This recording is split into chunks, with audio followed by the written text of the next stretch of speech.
যুবক, করো তামাশা করো, তামাশা করো বাস, তামাশা করো। কিচ্ছু তো ফাইলা না, যা দেখলে ওটা প্লাস্টিকে দেখলা, কি ঠিক নেই কথা? কিতা চাইলা, কিতা দেখলে এটার ভিতরে কিতা চাইছো? প্লাস্টিক ছাড়া আর কিতা? হ্যাঁ, প্লাস্টিকে না দেখলা। হিন্দি সিনেমার নর্তকী যা দেখলা যুবক, এটি প্লাস্টিকে না। নর্তকী তো তোমার দ্বারেও নাই, খবরও তো নাই, খবরও তো নাই। কোন নর্তকী তো তোমার কাছে কোনোদিন আসে নাই, তো ধরতেও পারলা না, ছুঁতেও পারলা না। হুদা প্লাস্টিক চাইয়া চাইয়া জীবনটা শেষ করে দিলা, যৌবনও নষ্ট করে দিলা, দুনিয়াও ক্ষয় করলা, আখিরাতও ক্ষয়। হাজার হাজার যুবক আজকে এই ছবি দেখতে দেখতে নাচ গান আর মদ নেশা আর এই উলঙ্গ গুনাহ যৌন ক্ষমতা হারায়া শেষ পর্যন্ত ফ্যান টানে। ফ্যান টানে দেখেন না, এই কদুর পর ফ্যান ফিরে যায়, এটা টান। আসলে যে কোমর নাই, কথা বলেন না, আসলে কি নাই, কোমর নাই, এই কারণে ফ্যান টানে, এই কারণে ফ্যান টানে। আমরা জীবনে লুঙ্গি টানি না। আমরা কোন হুজুর দেখছো নি তুমি জীবনে পায়জামা টানতে? হুজুর ফিন্দে বুঝ করে ফিন্দে, কথা বলেন না, ফিনদের সময় কি করে ফিন্দে? বুঝ করে, টানো লাগে না, টানতে হয় না। এরপরেও যদি লজ্জা না থাকে আর কি বল, এরপরেও যদি বিবেক না জাগে আর কি বল। তো আল্লাহ তাআলা বলেন, বান্দা আমি স্পষ্ট করে পুরো বলার পর, সব ক্লিয়ার বলার পরেও, সমস্ত ব্যবস্থাপনা জান্নাতে নেওয়ার জন্য আমি তোমার জন্য বরাদ্দ রাখার পরেও, এই শেষ আয়াতের এবারে তরজমা মিলান।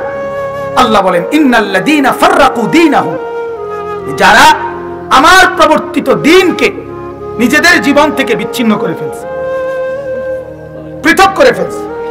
আরে রাখো হুজুরদের সব কথা, আরে রাখো কবর আখিরাত, থো এটা প্রত্যেক কথার মধ্যে আইয়া আলাদা কথা ঢুকাইব, বুঝেন না কথাটা? থইরি থো মিয়া, থো হুজুরের এত কথা ধরলে চলন যেত না। হারি বাপরে, আপনি একের চললে উল্টে গেছেন, আর আমরা হুজুরের সব হইতে পেরেছি, কথা বলেন না? না, হুজুরের এত কথা শুনলে ধরন, সব কথা শুনলে ধরন যাইতো না, কাকিটা ধরন যাইতো না, বলেন না কেন? হুজুরদের কথা ধরা যাবে না, হুজুরদের সব কথা ধরে কুলান যাইতো না। আপনি হুজুরের, আমি প্রায় বলি, আপনি হুজুরের কোনো কথা ধরেন না, আপনি আল্লাহর কথা না ধরবেন, হুজুরের কথা ধরবেন। আমার কথা ধরলে তো আপনি বাজার করতে হবো, সাবের বাজার, কথা বুঝেন? আমি থাকি ময়নামতি, সাবের বাজার, তা আমার কথা ধরলে তো আপনার বাজার করা লাগবো কোনানে, সাবের বাজার। আমার কথা ধরলে তো আপনি ডাক্তার দিয়ে আইতে হবে ময়নামতি জেনারেল হাসপাতালে, এটা না আমার কথা। আমি যদি আমার ব্যক্তিগত কথা বলতাম তাইলে না আপনি আমার কথা ধরতেন না, আমার কথা তো আপনার আমি ধরতে বলি না। জবানে না হুজুরের, কথা তো আল্লাহর, জবানে না মুয়াজ্জিনের, কিন্তু আজান এটা শব্দগুলো তো আল্লাহর, কথা বলেন না? জবানে না মৌলানার, জবানে না মৌলবীর, কথা তো মালিকের। তো এগুলো ধরবেন না কেন? যার খান তার কথা ধরবেন না কেন? 14 দিনে কইছে, ওই ডাকাইতরা কইয়া দিছে 14 দিন আপনি ফেয়ার এন্ড লাভলি ডলবেন, একেবারে ফকফকা হয়ে যাবে। এগুলি 14 বছর ডলছে, যেই হওয়াদের বেড়ি এই হওয়াদের, কথা বলেন না কেন? কার বেড়ি কোনানে, কার মেয়ে কোনানে ফেয়ার এন্ড লাভলি ডললে সুন্দর হয়েছে, কমছে কোনানে এই ঘটনা ঘটছে, কথা বলেন? যদি ফেয়ার এন্ড লাভলি ডললে সুন্দর হইতো মানুষ, তাহলে তো আমেরিকান কোম্পানিটা ইউনিলিভার, এটা এই fair and lovely American company, Unilever company. আমেরিকার প্রেসিডেন্ট আগে একজন ছিলেন বারাক ওবামা, ওনার বউ ছিল একবারে কালো। তোরা বেড়া আমরা দেশে ইয়ে বেড়ি সুন্দর করস, তোরার দেশের প্রেসিডেন্টের বউরে কয়েক বালতি ফেয়ার এন্ড লাভলি ডলতে না, যাতে হেবডি সুন্দর হয়ে যায়। আমরা দেশের কথা বলেন না কেন? আমরা দেশের বেড়ি ইয়ে সুন্দর করো, তুমি তোমরা দেশে বেড়ি নাই, সেগুলোরে আগে সুন্দর করে দেখাও না, আমরা চাই, কথা বলেন না? তাইলে মিথ্যা কথা কিনা বলেন না, ধোকা কিনা বলেন? দুনিয়া ধোকা, দুনিয়া ধোকা, দুনিয়া ধোকা। যুবক, এই যৌবন ধোকা, যৌবন এটা ধোকা। অচিরেই আল্লাহ বলে, আমি এই শক্তি একদিন তোমাকে সাথে রাখাই, হাত পাও জাগাত রাখাই, আমি তোমার এই যৌবনের শক্তি আস্তে তোমার থেকে সরায় নেব, তখন তোমাকে বানায় ফেলবো। সুম্মা জাআলা মিন বাদি কুওয়াতিন দুআফান ওয়া শাইবা, দুর্বল এবং বৃদ্ধ বানায় ফেলবো। এই যে বলেন, আপনি বলেন, আপনি বলেন হুজুর, হুজুর বলেন, আপনি বলেন চাচা, গত 30 বছর আগে চাচা আপনি এরকমই ছিলেন? আপনি এমনই ছিলেন না? কিন্তু গত 30 বছর আগে হাত ছিল, চোখ নাক কান সবই ছিল, কিন্তু এটার মধ্যে যে শক্তিগুলো ছিল সেগুলো এখন নাই। তাহলে যৌবন ধোকা না? শরীরের এই শক্তি ধোকা না? কেন অহংকার করছো তুমি? তুমি দেখো না এদেরকে? তুমি দেখো না? তুমি মায়ের কোলের বাচ্চারে দেখো না? ওই বাচ্চা কত দুর্বল। তাহলে আল্লাহ তাআলা বলেন ওই দুর্বল ছিলা তুমি, সেখানে আমি না শক্তি দিছি, আবার এই শক্তি আমি সরাই লাইলে তুমি হয়ে যাবে আবার দুর্বল। ঠিক কি না বলেন? তাহলে কেন বড়াই করছো? তুমি কেন বড়াই করছো? কোন ট্যাবলেট খাইয়ে তুমি শক্তি ধরে রাখবে? আল্লাহ আমাদেরকে বুঝার তৌফিক দান। কষ্ট দিয়ে লাইলাম, অনেকক্ষণ দেরি করে ফেললাম, এরপরেও বাপ একটু ভাবতে শিখেন। আল্লাহ তাআলা বলেন ইন্নাল্লাযীনা ফাররাকু দীনাহুম, যারা আল্লাহর প্রবর্তিত দ্বীনকে বিচ্ছিন্ন করে ফেলছে, ওয়া কানু শিয়াআন, নিজেরা কেউ কুফরি করে, কেউ শিরিক করে, কেউ মনের খুশি মতো চলে, কেউ ইবলিসের তাবেদারি করে, কেউ নাফরমানি করে, কেউ বিদআত করে, কেউ কুসংস্কার বদরসুম করে। আল্লাহ বলে নিজেরা ভিন্ন ভিন্ন দলে বিভক্ত হয়ে গেছে। এবার শুনেন ও ভাই, শুনেন আল্লাহ কি সাংঘাতিক কথা বলছে। আল্লাহ নবীকে বলতেছে, বন্ধু যারা আমার দ্বীন, আপনার 23 বছরের মেহনত নিজের জীবন থেকে বিচ্ছিন্ন করে দিয়ে দিছে, আলগা হয়ে গেছে, ওরা মন খুশি মতো চলতেছে, লাস্তা মিনহুম ফি শাইইন, তাদের ব্যাপারে আপনি কোনো জবাবদিহি করতে হবে না, আপনাকে কিছু বলতে হবে না। ইন্নামা আমরুহুম ইলাল্লাহ, এই নাফরমানদের বিষয় আমি আল্লাহ নিজে বুঝবো। আপনি মানতেন না, আপনারে কিছু বলতে হবে না, আপনারে আমি কিছু বলবো না। আপনি আপনার কষ্ট করছেন বন্ধু, আমি দেখছি। আপনি 23 বছরে কলিজা পানি করে লেছেন, আপনি 23 বছরে পেটে পাথর বাঁধছেন ক্ষুধার কষ্টে, আপনি 23 বছরে পিঠটা তায়েফের রক্তে ঝাঁঝরা করে ফেলছেন, আপনি দান দান শহীদ করছেন, আপনার চুলায় আগুন জ্বলে নাই। আপনার 23 বছরে বন্ধু আমি দেখছি আপনারে আমি কত কষ্ট দিছি। আমি মাওলার কলিজাও ছিঁড়ে গেছে। তায়েফের ছেলেরা যখন পাথর মারে তো আল্লাহ তাআলা ছিলেন না তখন? ওই মিয়া ছিলেন না? কেমনে সহ্য করছেন? কেমনে সহ্য করছেন? কেমনে? কোরআনে আছে নবীজি জিবরাইল যখন কোরআন নাজিল করত, জিবরাইল বলতো, নবীজি ঠোঁট নাড়তেন, জিবরাইলের লগে লগে পড়তেন। ওই মুক্তবের বাচ্চা যেমনে যেমনে পড়ে, জিবরাইল বলতেন যালিকাল কিতাব, নবীজিও বলতেন যালিকাল কিতাব, জিবরাইল বলতেন লা রাইবা ফি, নবীজিও বলতেন লা রাইবা ফি, এমনি এমনি বলতেন। এই বলতে গেলে ঠোঁট নড়ে না, এটাও নবীজির কষ্ট। আল্লাহ তাআলা কোরআন নাজিল করে বলছে লা তুহাররিক বিহি লিসানাকা লিতাজালা বিহি। ও বন্ধু, এই যে কোরআন পড়তে গিয়ে জিবরাইলের সাথে মুখস্থ করার জন্য আপনি যে ঠোঁট নাড়েন, আপনার কষ্ট হয়, আমারও কষ্ট হয়। আমি চাই না মাওলা, আমি বন্ধু আপনার ব্যাপারে আপনি আর ঠোঁট নাইরেন না, আপনি শুধু শুনেন, আপনার কলিজায় মুখস্থ করায় দেওয়া আমার দায়িত্ব। কোরআন, এটা কোরআনের আয়াত, কোরআনের আয়াত। লা তুহাররিক বিহি লিসানাক লিতাজালা বিহি ইন্না আলাইনা জামআহু ওয়া কুরআনা। আপনার অন্তরে আমি বসাই দেব, আপনার মুখ দিয়ে আমি পড়াই দেব। আপনি ঠোঁট নাড়লেও আমার কষ্ট হয়, ঠোঁট নাড়লেও। হ্যাঁ, মক্কার কুরাইশরা বলছিল, মুহাম্মদ তোমার আসলে ইজ্জত আসেনি, আল্লাহ তোমারে কোনো সম্মান দিছিনি। কই আমরা তো দেখি না, আমরা তো দেখি না। তো আল্লাহ তাআলা জিবরাইলকে বলছে, জিবরাইল, আরে বেঈমানরা কি বলে শোনো, আমি নাকি বন্ধুকে ইজ্জত দেই নাই। যা জিবরাইল, আমার বোরাক নিয়ে যা, আমার বন্ধুকে আমার কাছে নিয়ে আয়, আমার পাশে বসা, আমি দেখাই ইজ্জত কাকে বলে। আল্লাহ তাআলা আরশ আজিমে নিয়ে পাশে বসে বলছে, বন্ধু এখানে আনছি যেখানে আর কাউকে আনি নাই, আর কাউকে আনবো না। আপনাকেই শুধু, আপনাকেই শুধু, আপনাকেই শুধু।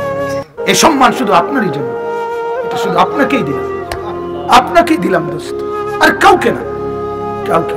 হ্যাঁ, কিতাবে আছে আল্লাহ ওই আরশ আজিমে নিয়ে বন্ধুকে বলছে, নবী, বন্ধু, দোস্ত, ছোটবেলায় আপনি যখন কোলে ছিলেন, মা আমেনার কোলে, আমার গোটা জগৎকে আমি ফেরেশতার কোলে দিয়া আপনাকে বলছিলাম, ও জগৎ সংসার আমার, তোমরা সবাই আমার বন্ধুকে দেখো, বন্ধু আমি কেমন বানাইলাম। ফেরেশতারা ঘুরে দেখাইছে, কিতাবে আছে তো, ফাতুফু বিহি মাশারিকাল আরদি ওয়া মাগারিবাহা। নবীজিকে নিয়ে কোলের থেকে, মা আমেনার কোল থেকে নিয়ে গোটা সৃষ্টি ঘুরাইছে, গোটা সৃষ্টিকে আল্লাহ বলছে তোমরা দেখো আমি বন্ধু কেমন বানাইলাম। কোলের বাচ্চা মানুষ দেখায় না?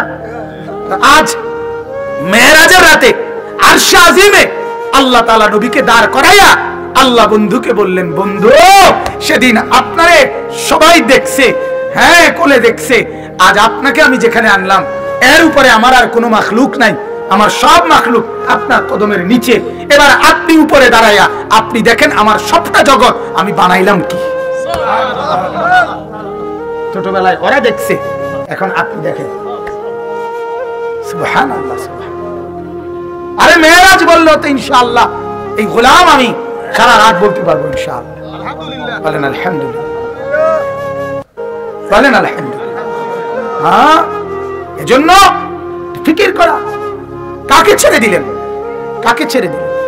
আরে মুসলমান, কাকে ছেড়ে দিলেন? কাকে ছেড়ে দিলেন? দাড়িবিহীন যুবক, দাড়িবিহীন মুসলমান, কাকে ছেড়ে দিলা? কাকে ছেড়ে দিলা? কাকে গ্রহণ করলা? ছেড়ে দিলা মোহাম্মদ আরবির মডেল, গ্রহণ করলা নাফিতের মডেল। হায় হায় হায় হায়, ছেড়ে দিলেন আল্লাহর নবীর মডেল, গ্রহণ করলেন এক নাফিত্তার মডেল। হায় বিবেক, কোথায় গেল বিবেক? তো আল্লাহ তাআলা বলেন, ইন্নাল্লাযীনা ফাররাকু দীনাহুম ওয়া কানু শিয়াআন লাস্তা মিনহুম ফি শাই। নবী আপনাকে কিছু বলবো না, আপনি কষ্ট করছেন, আপনার প্রতি আমার কোনো অভিযোগ নেই, আপনার প্রতি আমার মায়া সীমাহীন, আপনারা নারাজও করব না, আপনারা নারাজও করব না, আপনারা খুশি করে আপনার খুশি পর্যন্ত আমি আপনার উম্মতকে জান্নাতি বানাবো। তবে আমি জিজ্ঞাসা, আমাকে একটু জিজ্ঞাসা করতে দেন, আমি একটু বোঝাপড়া করতে চাই। ইন্নামা আমরুহুম ইলাল্লাহ, আল্লাহ বলেন আমার বান্দার এই বিষয়গুলো আমি বুঝবো। আল্লাহ বলেন সুম্মা ইউনাব্বিউহুম বিমা কানু ইয়াফআলুন, যে যা করেছে আমি আল্লাহ ডাইরেক্ট তাকে ডেকে সামনে এনে আমি আল্লাহ তাকে বলবো, এটা করেছো, এটা করেছো, এটা করেছো, কেন করলা, কেন করলা, কেন ছাড়লা, কেন করলা, কেন ছাড়লা, এটা আল্লাহ বলেন আমি জিজ্ঞেস করব। বলতে হবে আল্লাহর সামনে। কি বলবেন? এখন ভাবেন, রাত্রে বসে ভাবেন, 1 মিনিট ভাবেন, আধা মিনিট ভাবেন, জীবনের উপরে দয়া করেন, নিজের উপরে রহম করেন। দুনিয়া তো বাজান আমারও চলে, আপনারও চলে। সেজদা করলেও দুনিয়া শেষ হয়, সেজদা না করলেও দুনিয়া শেষ হয়। বন্দিগি করলেও পেট ভরে, বন্দিগি না করলেও পেট ভরে, ঠিক কিনা বলেন না? কোন রকমে দুনিয়া তো বাজান সবারই পার হইতেছে, ঠিক কিনা বলেন? হ্যাঁ, সব নেককার কষ্টে আছে এমনও না, সব নাফরমান সুখে আছে এমনও না। কথা কয় না, দুনিয়া সুখে দুঃখে মিলায়, কথা বলেন। সব হারাম করে রোজগার সমানও না, সব নেককারের রোজগারও সমান না, কথা বলেন, কথা কন, ঠিক কিনা বল? তাইলে আর কি? তাইলে আর সুবিধা কি? তাইলে আর লাভ হলো কি? তাহলে আর ঢাকা শহরে যতজন থাকে সবাই সমান বড় লোক তো? ঢাকা শহরে ফুটপাতে খাওয়াই না লোক নাই? ঢাকা শহরে ডাস্টবিন থেকে কুড়াইয়া খাওয়াই না খাবার এরকম লোক নাই? ঢাকা শহরে রেল স্টেশনে, প্ল্যাটফর্মে, বাস স্টেশনে কমলা পরে পড়ে রয়েছে এরকম মানুষ নাই? ওরা ঢাকা থাকার পরেও এমন কেন? আরে এমন কেন বাবা, বলো না যুবক। এই জন্য বাংলা, অঙ্ক, ইংরেজি এগুলো রিজিক দেয় না, রিজিক দেয় আল্লাহ। কে দেয়? অতএব আল্লাহ তাআলা বলেন, মান জাআ বিল হাসানা ফালাহু আশরু আমসালিহা। আমি জিজ্ঞেস করব, আমি হিসাব দেব, আমি হিসাব নেব, আমি প্রতিফল দেব হাসরের মাঠে। প্রত্যেকটা নেকির বিনিময়ে কমপক্ষে 10টা। ওমান জাআ বিসাইয়্যিআ ফালা ইউজজা ইল্লা মিসলাহা। প্রত্যেকটা গুনার বদলায় সমান সমান দেব। অহুম লা ইউজলামুন, কোন রকম জুলুম করা হবে না। কিন্তু ওই এক এক গুনায় এক এক করে জন্মে ওইগুলোর যে শাস্তি হবে বান্দা, ওইটা তুমি টিকতে পারতা না। এক ওয়াক্ত নামাজ ত্যাগ করার কারণে এক ওয়াক্ত ত্যাগ করার শাস্তি লেখা হবে, কিন্তু সেটাই হবে 2,88,00,000 বছর। সহ্য করতে পারতা না। যুবক কষ্ট পাবা, বাপ কষ্ট পাবেন, কষ্ট পাইবেন বাসা। এই জন্য রাত গভীরে আপনাদের কাছে অনুরোধ করলাম, হুজুর ইনশাআল্লাহ দোয়া করে দিবেন। আমি এতটুকুই বললাম, আমি ফেরিওয়ালা, আমি আপনাদের কাছে অনুরোধ, আমি আপনাদের অনেকের পরিচিত মানুষ। সোনাকান্দা মাদ্রাসায় আমি 11 বছর ছিলাম। এই মাদ্রাসার মাহফিলও আমি খুব সম্ভব অনেক আগে একবার আসছিলাম, আমার মনে হয়, হ্যাঁ হইতে পারে। তো আচ্ছা মাশাআল্লাহ, হ্যাঁ হ্যাঁ আমারও ধারণা হয়েছে। মৌলানা সোহেল তো আমার ছাত্র, আমার কাছে সোনাকান্দা পড়ছে। আমি এখানে ঢুকতেই আমার সাথে যেই ছিল, আমি বললাম এই গ্রামে আমার একজন ছাত্র আছে সোনাকান্দা পড়ছে, এই কথা কইয়া ঢুকছি। এরপরে চোকালগি দিয়ে দিই যে হে দাঁড়াই রয়েছে আমার সামনে। ভাবলাম যে কোনো মানুষ না, জিন। বলেন আলহামদুলিল্লাহ, আল্লাহ তাআলা তাকেও কবুল করেন। যত উলামায়ে কেরাম ইমাম সাহেবগণ আসছেন, আল্লাহ তাআলা তাদেরকেও হিম্মত দান করেন। মুরব্বী বাবা চাচা, আপনারাও মনে কষ্ট নিয়েন না। যুবক বন্ধু, তোমরাও মনে কষ্ট নিও না। সবার কাছে আমি সহ আমরা সবাই মিলে আল্লাহকে ডাকি, বন্দিগি করি। আগামীর সময়টা কষ্ট হয়ে যাবে। পৃথিবীতে দেখেন করোনা কিসের মহামারী, কিসের ওমিক্রন। যদি করোনার ভীতি থাকে তো যুদ্ধ হয় কেমনে? আমগরে কইলো করোনা, আমরা লাগাই রাখলাম মাস্ক, হেতারা করে ফিরে ফিরে। কিতা আসলে কিতা আমি বুঝি না কিছু। আমরা রে কিতা কইলো, তারা করে কি? কথা বুঝছেন নি আমার কথাটা? তারা করে কি, আমরা করতে আছি কি? আমরা রে একটা কোয়াইয়া হতাই দিল আর কি। হ্যাঁ, বড় সাংঘাতিক ব্যাপার। অনেক কিছু হিসাব মিলে না, অনেক কিছুই মিলে না। আগামীর সময়টা ইমান ইসলামের জন্য কষ্টকর হবে যদি ইমানের উপরে না থাকি। আল্লাহ তৌফিক দেন, আল্লাহ কবুল করেন। সবাই মিলে ইনশাআল্লাহ দোয়ায় শরীক হয়ে এরপরে যাবেন। আল্লাহ তৌফিক দান।